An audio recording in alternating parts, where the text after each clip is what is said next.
रानू चिड़िया और मानू चिड़िया का एक बेटा था जिसका नाम कोकू था। अब उनके दूसरे अंडे से भी बच्चा निकलने ही वाला था। कोकू की दादी कोकू से कहती है, कोकू बेटा, इस अंडे से भी एक बेटा ही निकलेगा। कोकू तुम्हारा भाई होगा जो तुम्हारे साथ खेला करेगा। कोकू कहता है, अच्छा दादी, तो फिर बहुत मजा आएगा, मुझे तो मेरा भाई ही चाहिए। दादी कहती है, कोकू बेटा, बहनें भी बहुत अच्छी होती हैं, वो भाइयों का ख्याल रखती हैं। जब भाई घर आए तो मजे मजे का खाना बनाती हैं।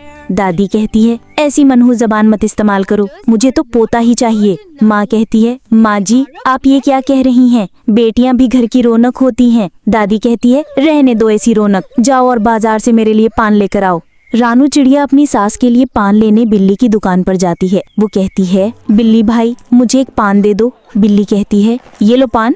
ये क्या, सिर्फ 20 रुपए? 50 रुपए हो गया पान। रानू कहती है, 50 रुपए दो। ये लो, 50 रुपए ही ले लो। रानू चिड़िया पान लेने गई हुई थी। इसी दौरान रानू चिड़िया का अंडा फूट जाता है और उससे एक बहुत खूबसूरत बेटी बाहर आती है। दादी कहती है, आ गई, मनहूस मार गई, ये रानू की बुरी जबान की वजह से हुआ है। माँ कहती है, माँ, मुझे ये बेटी बिल्कुल पसंद नहीं। ये बेटियां माँ बाप की इज्जत खाक में मिला देते हैं। मुझे वो दिन आज भी नहीं भूलता जब मेरी बहन इस घर से भाग गई थी। मैं इसे ठिकाने लगा कर आती हूँ, तुम फिक्र ना करो बेटा। रानू चिड़िया पान लेकर घर की तरफ आ रही थी कि उसने अपनी सास को देखा। वो कहती है, माँ जी, ये मेरी बच्ची है ना, लेकिन आप इसे कहाँ ले जा रही हैं? सास कहती है, हमने पहले भी कहा था कि हमें इसकी कोई जरूरत नहीं, हमें बेटियों से नफरत है। रानू चिड़िया कहती है, ये मेरी बेटी है, आप इसे मुझे दे दें, मैं खुद ही अपनी बेटी को पाल लूंगी। रानू चिड़िया अपनी बेटी को सास से छीनकर वहाँ से चली जाती है और एक दरख्त पर जाकर बैठ जाती है। वो कहती है, मेरी प्यारी बेटी, मुझे माफ कर दो, ना तो मैंने तुम्हारे जन्मदिन पर घर को सजाया और ना ही कोई खुशी मनाई। रानू चिड़िया की आंखों में आंसू आ जाते हैं। बेटी कहती है, मम्मा, आप मत रोएं, वरना मैं भी रोऊंगी। नहीं मेरी जान, चलो, हम इस जंगल में नहीं रह सकते, अब हम दूसरे जंगल चलते हैं। बेटी कहती है, मम्मा, भाई को भी आपकी जरूरत है, वो उदास हो जाएगा। रानू कहती है, उसके पास तो उसके पापा है ना। कोकू और मानू वहाँ आ जाते हैं। कोकू कहता है, पापा मेरे पास हैं, लेकिन आप तो नहीं है ना मम्मा। मम्मा, चलो घर चलते हैं, गुड़िया भी हमारे साथ रहेगी, लेकिन इससे ज्यादा मुझसे कोई उम्मीद ना रखना। फिर वो सब घर चले जाते हैं। वक्त गुजरता रहा। गुड़िया और कोकू अब बड़े हो चुके थे। मानो चिड़िया काम से घर आता है। गुड़िया कहती है, पापा पानी ले लें।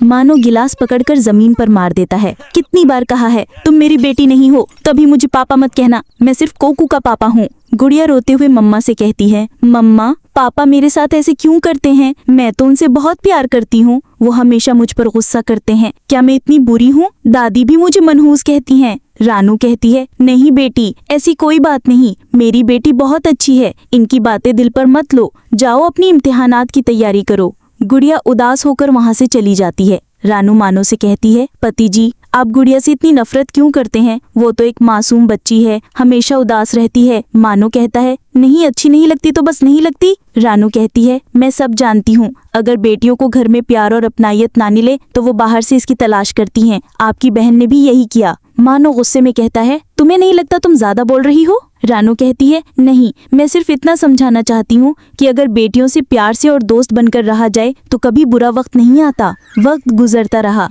गुड़िया और कोकू अब बड़े हो चुके थे। मानो चिड़िया बीमार रहने लगा था। कोकू कहता है, पापा, आपकी दवाओं का खर्चा बहुत है, मुझसे अपने खर्चे भी पूरे नहीं होते, अब आप गुड़िया को भी कुछ खिदमत का मौका दें। मानो कहता है, कोकू बेटा, मेरी दवाइयाँ खत्म हो गई हैं, एक बार तुम ले आओ, फिर मैं कुछ न कुछ करूँगा। कोकू कहता है, मेरे पास पैसे नहीं है, मुझे नींद आ रही है, मैं जाता हूँ। कोकू वहाँ से चला जाता है। गुड़िया सब सुन रही थी। वो बच्चों के स्कूल में पढ़ाती थी और उसके पास कुछ पैसे जमा थे। गुड़िया वो पैसे लेकर डॉक्टर बुलबुल से अपने पापा के लिए दवाई ले आती है। वो कहती है, ये कौन सी मेरी जान? ले पापा, पापा ये लें पानी और ये आपकी दवाई। कोकू की बीवी कहती है, कोकू जी, हमारे बच्चों के जूते पुराने हो गए हैं, चलो बाजार से जूते लेते हैं, और वैसे भी कितने दिन हो गए मैं मम्मा के पास नहीं गई, वहाँ से भी आ जाएंगे। कोकू कहता है, हाँ चलो चलते हैं। कोकू अपनी बीवी और बच्चों को लेकर वहाँ से चला जाता है। मानो ये सब देखकर रो पड़ता है। दवाई उसके सामने रखी थी। वो कहता है, ये दवाई तो खा लूं, न जाने क्यों मेरी ये बेजा नफरत खत्म ही नहीं होती।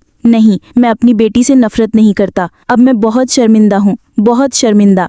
मानो की आंखों में आंसू थे और अफसोस था कि उसने इतना अरसा अपनी बेटी से नफरत में गुजारिया। गुड़िया सब सुन लेती है, उसकी आंखों में भी आंसू थे। वो कहती है, पापा पापा मैं कब से तरस रही थी कि आपके मुंह से मेरा नाम सुनूं। रानू चिड़िया और मानू चिड़िया अपनी बेटी को गले लगाते हैं। तीनों की आंखों में आंसू थे। प्यारे दोस्तों, इस कहानी को लाइक करें, दोस्तों के साथ शेयर करें और चैनल को सब्सक्राइब करना ना भूलें। आपका शुक्रिया।